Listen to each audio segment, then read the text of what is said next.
thank you very much, and thank you for your very generous introduction.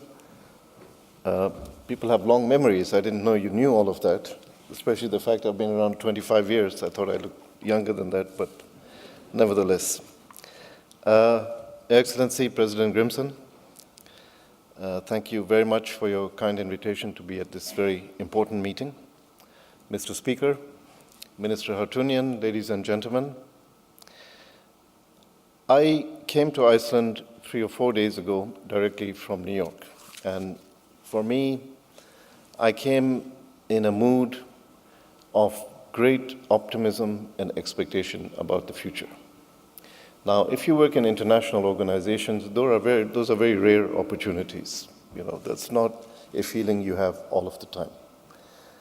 But I felt that way because I had just come from the signing ceremony of the climate agreement in New York after the success of the negotiation in Paris. It was a hard negotiation. We were there. I met on several occasions with President Grimson, who also honored us by participating in the launch of the Global Geothermal Alliance. But it was an extraordinary meeting in many ways. In Paris, we finally turned the corner on what happened in Copenhagen. We finally realized that having a top-down normative legal agreement that binds everybody to a narrow set of objectives is probably not the way to go, and is probably something we will never agree on. In Paris, we recognized that the urgency of the climate issue and the solutions to the climate issue were what needed to be pursued, and we left Paris with an international agreement and a determination to move forward an action agenda that could take us to a safer world in the future. In New York, I also haven't seen in many international occasions, I participate every year in the General Assembly with 190 heads of state and various other meetings. You rarely see the level of emotion I witnessed in New York, because there was a general realization amongst the leaders and senior officials who participated that we were doing something extremely significant.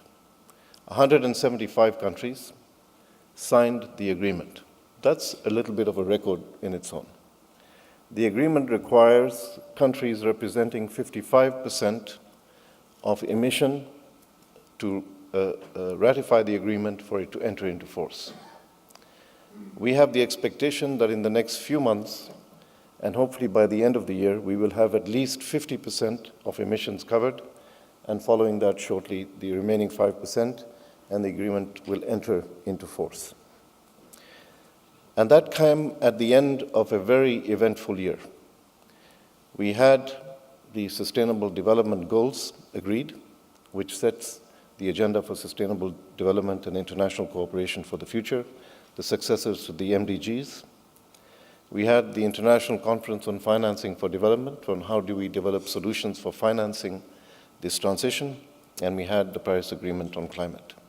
We have in our hands today the agenda of how the international community is going to move into the future and how it's going to solve its problems, not through an agenda of limitation and constraints, but through an agenda of growth, investment, prosperity, employment generation. This is the opportunity we have before us today. So it's a very special moment, and for me to come to Iceland, normally my travel is very truncated, but it's very hard for me to go back to Abu Dhabi and then come to Iceland in 3 days. So I stayed here, and I had the wonderful opportunity to see the country. And I can tell you it is one of the most extraordinary countries I've been in, not only in terms of the energy and the commitment of the people, the tremendous diversity and the unique character of the nature, but the way that this nation and these people have managed to take the resources they have been given and transform them into a positive perspective for the future. The fisheries, the energy, now the tourism, a bit expensive, but it's unique. And all of these resources taken together have propelled this country. I think, President Grimson, you told me in the 1960s it was categorized as a developing country, into the front ranks of the advanced countries of the world. And that's a remarkable achievement, And I think that holds a lesson for us also, because it's an achievement of clean energy. Part of this achievement has to do with geothermal. It is geothermal that has been the central pillar of the economic success of Iceland, and it is geothermal that has sustained this economy through some of the most difficult times you've had in the recent years. So that is a very clear lesson, because I think today we are in the midst of an ongoing global energy transformation. I saw the capacity numbers, Professor, that you presented, where Kenya came number 2 after Iceland. I'm from Kenya. Those of you who know anything about athletics will know that we don't like coming number 2. So last week, just want to put on record that we won the London Marathon both in the men's and women's section. So you will see that number changing quite soon. I'm quite convinced, and I don't think Iceland will be unhappy about that. In fact, on the contrary, it will be the success of Iceland today. But our energy transformation that we're seeing today is happening as a result, principally, of what's happening in the field of clean energy. And I think here what we have to understand is that the urgency and the opportunity are so great that we have to look across the whole system. It's not a question of selecting one technology against another or posing one against another. It's a question of being neutral on technology, positive on green energy, and putting our investment where the resources, where the technology capability is, and to propel the growth of our economies on that basis. Our organization became a formal organization in 2011, so we've been running for 5 years. And I'm not going to claim credit for this, but if we look at the numbers since 2011, renewable energy capacity in the power sector has increased to 22% from around 11-12%. We've seen in this period that as a result of this increase in capacity from renewables, emissions from the power sector have decreased by 20%. This gives you a signal of the future in a very powerful way. In the same period of time, the cost of photovoltaic technology for solar has decreased by 80%. I live in Abu Dhabi, which is an oil economy. I'm interviewed by energy journalists often, and they always like to prod me and say, oh, so you're doing renewables, so what do you think of oil being at $30? And I told him, that's not the news for me. The news for me is that solar photovoltaic decreased by 80%. The cost of oil at $30 a barrel has made no dent in the progression of investment in renewable energy today. We've had a decline in 40% in wind. Wind is now, in terms of cost competitiveness on the grid, cost competitive in more and more economies around the world. Countries are beginning to choose renewable energy investment, not because they want to be environmentally nice or they're really that concerned about emissions, but because the business case for renewable energy is here today. This is what we dedicated this organization to do over the last 5 years. Although we knew that the solution to emissions was going to be clean energy, our effort was to prove the business case for renewables and to prove the technological competence of industry in making this transition happening, and we are seeing it happen, and you in Iceland are participants on this from the point of view of the geothermal resource. So if we look around the world, what do we see? China has committed to a 21% target for renewables penetration and ending investment in coal by 2022. If anybody can imagine what 200 gigawatts of solar PV looks like, I can tell you it covers a very significant part of Iceland. And this is the commitment China has made. India has committed to 100 gigawatts of solar PV, 40 gigawatts of new wind. China is looking at 100 gigawatts of new wind, and China is looking at geothermal from the point of view, and Your Excellency, you played a big role in this, I'm aware of that, in terms of district heating as a solution, and what the professor was talking about, direct use, is a real possibility for Chinese cities. For them, it's a case of survival because you cannot breathe any longer in the megacities of China. You have to evolve. So this transformation is going on in the emerging economies. I remember very well, just to give you a small anecdote, if I may take a few minutes. When I started as head of this organization, it was a very precarious period, and there were a few moments of inspiration. One of them was your first visit, Your Excellency, to meet us and to give us encouragement about the perspective for the future. But the other was I called on former Minister of Environment of Germany, Klaus Topfer, to host a meeting of experts to discuss how we could develop the program of the organization, which was held at his center in Potsdam. While we were meeting to talk about the future of renewable energy, a Japanese colleague was there, was getting news in real time about the meltdown in the Fukushima reactor after the great Japanese earthquake. And the opinion of everybody in that room who worked in renewable energy from across the world was, this changes everything. Germany decided to move out of nuclear and move into renewables. All the cynics said, well, you know, this is very nice. They're trying to be holier than thou. In fact, what Germany is going to do is import nuclear energy from France. And that's how they're going to fill their deficit. Last 2 years, Germany has been a net exporter of electricity. They have managed to integrate up to 45% of renewables in parts of their transmission system without any interruption, with absolute reliability on the grid, because they have been able to use flexibility mechanisms and market mechanisms, and their transmission connections to neighboring countries, which have hydro and other resources to balance this wonderfully. And as we look at developing countries, they know that to achieve energy self-sufficiency and energy security is going to be the key to their future development. And the interest in renewable energy in emerging economies in developing countries has never been so great. So there's everything to play for.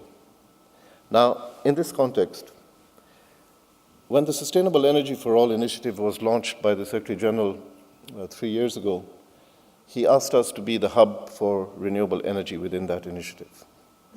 I've been in the international sphere, as you kindly noted, for 25 years. And I've been involved in the climate discussion in the United Nations. And my first thing was, okay, if we don't want people to be cynical about this, we need to measure this. Is it feasible to double renewable energy by 2030? So we did a study with 47 economies around the world who account for about 85% of the production, distribution, and use of energy. And we came to the conclusion that if we look at business as usual, and our objective is to get close to 30%, if we look at a business as usual scenario with no changes in technology or investment, just the normal trajectory that we see, we will only reach 21%. The doubling target is unachievable. But if we implement a set of policies and we look at the trajectory of innovation and we look at projecting the growth of renewables penetration in energy systems around the world, we believed that under certain conditions we could reach 30%, but that reaching that 30% would represent 50% of the carbon mitigation that we need to remain under 2 degrees centigrade increase, and the other 50% could come from energy efficiency. The solution to climate lies in the energy sector transformation. So this message has also had a very powerful resonance. Now, geothermal, I'm from Kenya, as I said, and we've lived with geothermal and we know the tremendous possibilities, and the majority of us are very frustrated at the pace at which this is happening. But we know that the opportunity is there. But geothermal has been lagging. In the 10 years from 2006 to 2016, geothermal only grew by 27.3% in capacity addition, while renewables in total grew by 47.8%.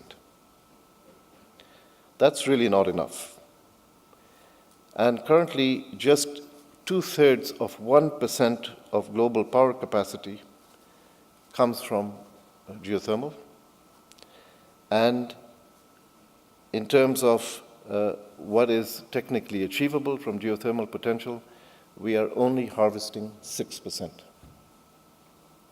Now we know what the barriers are. The professor has talked about them, the high upfront costs, the whole issue of the deficit of skills and the need to build capacity and technical capability, the whole issue of legislation and regulation, the question of risk mitigation in finance and making finance available in conditions and structuring that is capable of dealing with the requirements for geothermal.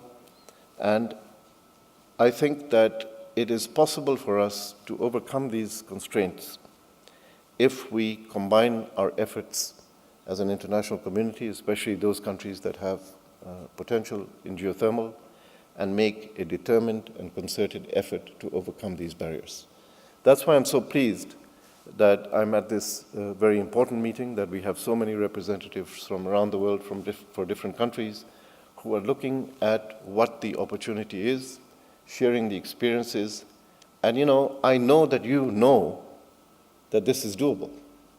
The question is, how do we marshal the political will and how do we put together our capacities to make it happen? So that is the challenge of the future. One of the issues that I wanted to talk about a little bit, because I heard yesterday a little bit of nuance on the environmental issues and renewables, that somehow there was a comparability between renewables and conventional energy in terms of environmental impact. We know that social acceptance is a big issue in many fields. I lived in the US. I know that one of the most environmentally aware families, political families on Cape Cod, was one of the biggest opponents of the offshore wind of Cape Cod. We have to address the issue of social acceptance by being absolutely clear and transparent in public about what this means. You cannot tell me that you equate the environmental impact of wind or solar or geothermal or hydro with that of the use of fossil fuels. It's not a comparison. Carbon-based fuels have led us to a situation where we are now in jeopardy of the future sustainability of our Earth. It has had local pollution impacts which have resulted in the premature deaths of millions of people around the world. It has led to industrial accidents that have destroyed environments that the totality of which equals continents. Renewable energy presents challenges, but we need to make choices today. We need to decide, do we want to make the sacrifice of putting up with the transmission line, because we need a stronger grid for renewables?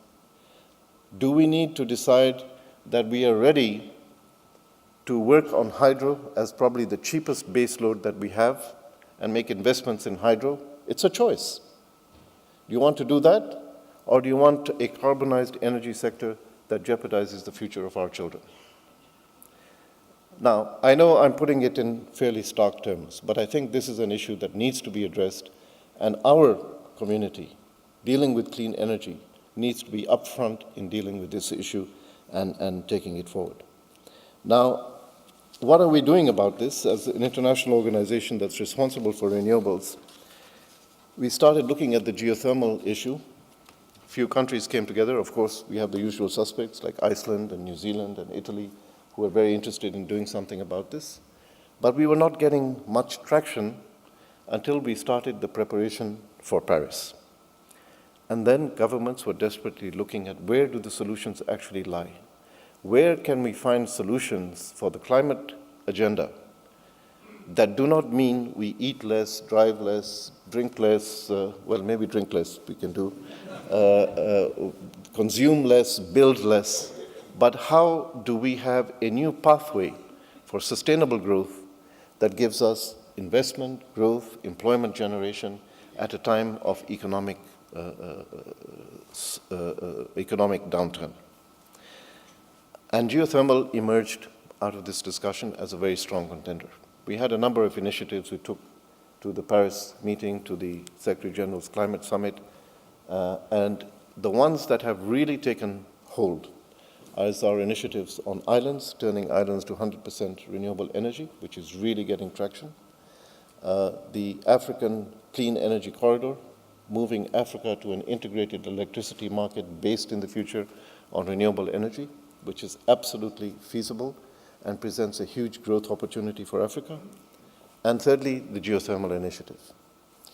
In the geothermal initiative, the communique of the initiative, and my colleague Grubus, I think, talked about this in one of the sessions, notes that geothermal is a proven clean energy technology that provides stable and affordable electricity and offers flexibility and direct use of geothermal heat in domestic, commercial, and industrial sectors. But the modest pace of development hinders the potentially game-changing benefits of geothermal technologies. This was the basic premise of the initiative. Now, the initiative actually began to take wings when we organized a dinner that happened in Abu Dhabi, Mr. President, you will remember, where President Grimson and Madame Ségolène Royal, representing the French presidency of COP21, met with us to discuss how to take this initiative forward. I'm sure it's because the President managed to charm Madame Royal with his well-known skills that we really looked at this as an opportunity to take this initiative to Paris and get it moving. Today, we have 40 countries that have signed up, which represent the bulk of geothermal potential around the world. We have 30 international organizations and private sector institutions that are part of this initiative. We are now finalizing the detailed work program. We are going to create an advisory committee, a think tank of some of the key eminent thinkers on geothermal investment. And we want this initiative to begin working in the course of this year to transform the face of geothermal energy in the future. We would be delighted if you would participate in this, you would be part of this, but I think we have enough momentum with the ownership of governments behind this initiative to really begin reaping the potential benefits of geothermal energy for all of us in the future. I want to pay some tribute to President Grimson because he has been really a mentor in how we have developed these institutions over the last 5 years. I know my staff know that whenever he comes to Abu Dhabi, there's going to be a 3-hour session involved somewhere with a lot of tea and biscuits. But drawing on his knowledge and his passion for this field and his political commitment has made a huge difference for us. And I'm very pleased to be here, Your Excellency, in your country and with your geothermal industry to participate in this important meeting and to assure you that you have in us a reliable partner for the future development of this industry. Thank you very much.